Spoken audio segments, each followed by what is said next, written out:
கடவுள் எனக்கு ஒரு சந்தோஷமான வாழ்க்கையை குடுத்திருக்கிறாரு.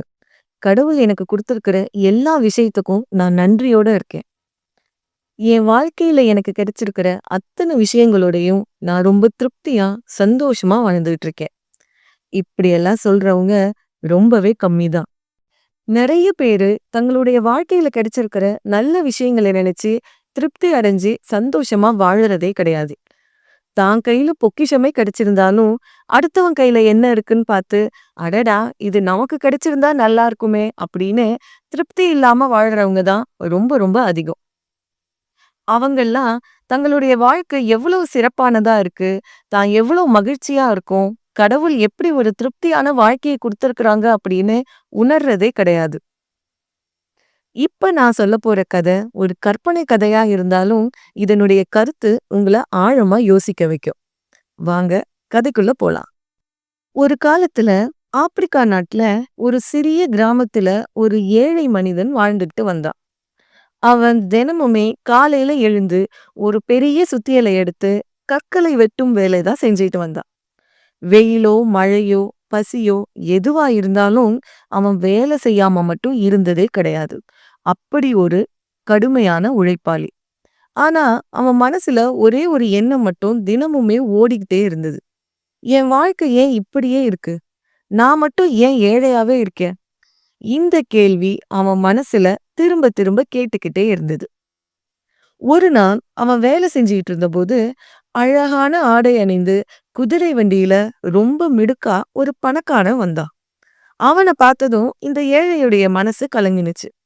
இந்த மனுஷன் எவ்வளவு சக்தி வாய்ந்தவன்! பணம் இருந்தாதான் எல்லாமே கிடைக்குது. பணக்காரங்க தான் உண்மையாலுமே வலிமைசாலிகள். நானும் பணக்காரன் ஆனா எவ்வளவு நல்லா இருக்கும் அப்படின்னு நினைச்சான். அவ்வளவுதான்.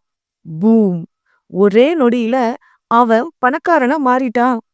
பெரிய வீடு, நிறைய வேலைக்காரங்க, எல்லாரும் அவன மதிச்சாங்க. ஆனா இதுவும் கொஞ்ச நாளு தான். ஒரு நாள் அந்த பணக்காரன் அரண்மனை வழியா போயிட்டு இருந்தான். அங்க இருந்த அரசன மக்கள் எல்லாரும் வணங்கிட்டு இருந்தாங்க. அந்த அரசரை சுத்தி நிறைய காவலாளிகள், நிறைய வேலையாட்கள். அந்த அரசர் அப்படியே மிடுக்கா, கம்பீரமா தன்னுடைய பல்லக்குல உட்கார்ந்திருந்தாரு. இத பார்த்ததுமே பணக்காரன் நினைச்சான், அடடா! பணக்காரனுக்கு கூட அரசன் முன்னாடி மரியாதை இல்ல. அரசன் தான் எல்லோரையும் ஆண்டுகிட்டு இருக்கான். உண்மையிலேயே அரசன் தான் வலிமைசாலி. நானும் ஒரு அரசனா ஆனா எவ்வளவு நல்லா இருக்கும் அப்படின்னு நினைச்சான். அவ்வளவுதான். பூம்! உடனே அவன் அரசனா மாறிட்டான். அவன் அரசனாகி அந்த நாடு முழுவதையும் நல்லபடியா ஆட்சி செஞ்சுட்டு வந்தான். ஒரு நாள் அவன் தன்னுடைய அரண்மனையில மாடி மேல ஏறி நின்னு தன்னுடைய நாடு முழுவதையும் ரசிச்சு பார்த்துக்கிட்டு இருந்தான். அந்த நேரம் சூரியன் மறைய ஆரம்பிச்சது. இருள் சூழ்ந்ததுனால அவனால அந்த இடத்தினுடைய அழக ரசிக்க முடியல.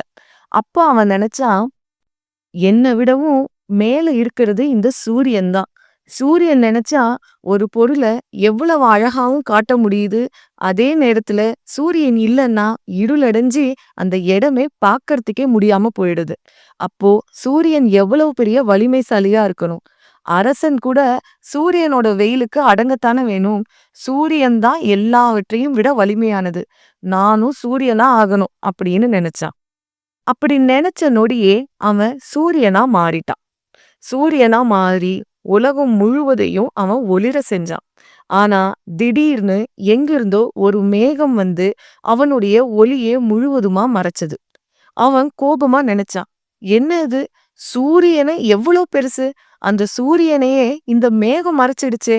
அப்போ மேகம்தான் சூரியனை விட வலிமையானது. நானும் மேகமா மாறணும் அப்படின்னு நினைச்சான். உடனே அவன் மேகமா மாறிட்டான். மேகமா இருந்த அவன காத்து தள்ளி தள்ளி வானத்துல நகர்த்திக்கிட்டே இருந்தது. அப்போ அவன் உணர்ந்தான், மேகத்துக்குன்னு சுய அதிகாரமே கிடையாது. காற்றுதான் உண்மையான சக்தி. நான் காத்தா மாறுறேன் அப்படின்னு. உடனே அவன் காத்தாவும் மாறிட்டான். அவன் காற்றா மாறி மரங்களை வளைச்சான், கடலை கலங்க செய்தான். எந்த பக்கம் வீசணுமோ அந்த பக்கம் வீசி விளையாண்டுகிட்டு இருந்தான்.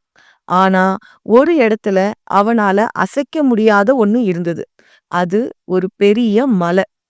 அவன் என்ன முயற்சி செஞ்சாலும் அந்த மலைய மட்டும் அவனால அசைக்கவே முடியல. அப்ப அவன் நினைச்சான், என்னால இந்த மலைய நகர்த்தவே முடியலையே. அப்போ மலை தான் உண்மையாலுமே வலிமை வாய்ந்தது. நான் மலையா மாறுறேன் அப்படின்னு அந்த நிமிஷமே ஒரு பெரிய மலையா மாறிட்டான். மலையா மாறினதுல அவனுக்கு பெருமை தாங்கல. அவன் நினைச்சான், தான் தான் ரொம்ப வலிமையானவன் அப்படின்னு. அசைக்க முடியாதவன், எந்த சக்திக்கும் நான் அடங்காதவன் அப்படின்னு நினைச்சு கர்வத்தோட நின்னுகிட்டு இருந்தான். ஆனா ஒரு நாள் ஒரு ஏழை மனுஷன் அங்க சுத்தியலோட வந்தான். மலைய கொஞ்சம் கொஞ்சமா வெட்டத் தொடங்குனான்.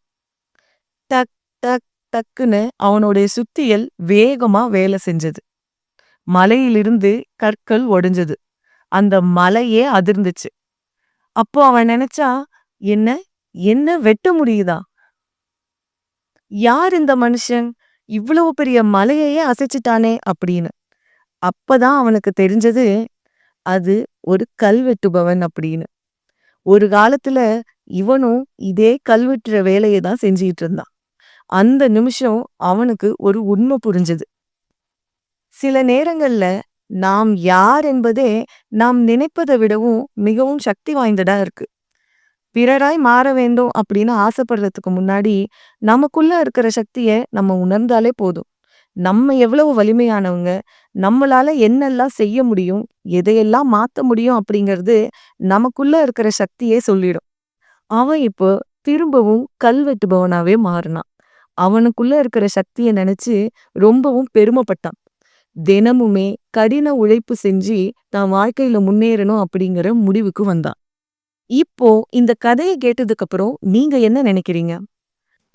உங்களுக்குள்ள இருக்கிற சக்தியை நினைச்சு, உங்களுக்குள்ள இருக்கிற திறமைய நினைச்சு, கடவுள் உங்களுக்கு கொடுத்திருக்கிற அழகான வாழ்க்கையை நினைச்சு நீங்க திருப்தி அடைகிறீங்களா?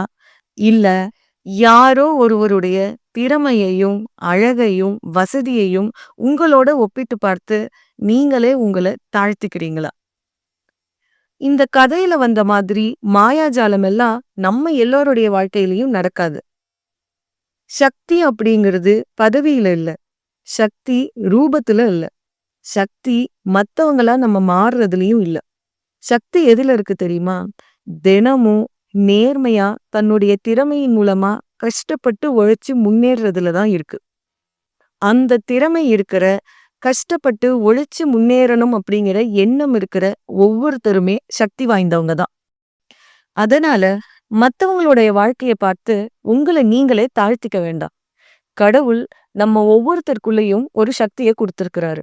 அதுக்கு பேரு தான் திறமை. அந்த திறமைய வச்சு கடினமா உழைச்சு நேர்மையா உங்களுடைய வேலைய சரியா செய்யும்போது அதற்குண்டான பலன் உங்களுக்கு கண்டிப்பா கிடைக்கும். இன்னைக்கு வேணா உன்னை யாருமே மதிக்காம இருக்கலாம். பரவாயில்ல. ஆனா எக்காரணத்தை கொண்டும் உன்னோட உழைப்ப மட்டும் நீ கைவிடாத. உன்னுடைய கடினமான உழைப்பு தான் ஒரு நாள் உன்னை கண்டிப்பா ஜெயிக்க வைக்கும். அப்போ உன்னுடைய உழைப்பு தான் உனக்காக எல்லார் முன்னாடியும் பேசும். இப்போ இத பாக்குற நீ வேலை இல்லாம இருக்கலாம், பண கஷ்டத்தோட இருக்கலாம், வாழ்க்கையே நின்னு போன மாதிரி ஒரு பெரிய துயரத்தோட இருக்கலாம். ஆனா ஒண்ணு மட்டும் ஞாபகம் வச்சுக்கோ. நீ உன்னுடைய முயற்சியை நிறுத்தாத வரைக்கும் என்னைக்குமே தோத்தவனா ஆகவே முடியாது. இந்த கதை உங்க சிந்தனையில மாற்றத்தை ஏற்படுத்தியிருந்தா கண்டிப்பா என்னுடைய வீடியோக்கு ஒரு லைக் பண்ணுங்க. இந்த மாதிரியான மோட்டிவேஷன் வீடியோஸ் இன்னும் பார்க்கணும்னா என்னுடைய சேனலை சப்ஸ்கிரைப் பண்ணுங்க. இந்த மோட்டிவேஷன் யாருக்கு தேவைப்படும்னு நீங்க நினைக்கிறீங்களோ அவங்களுக்கு இந்த வீடியோவை ஷேர் பண்ணுங்க. Thank you so much.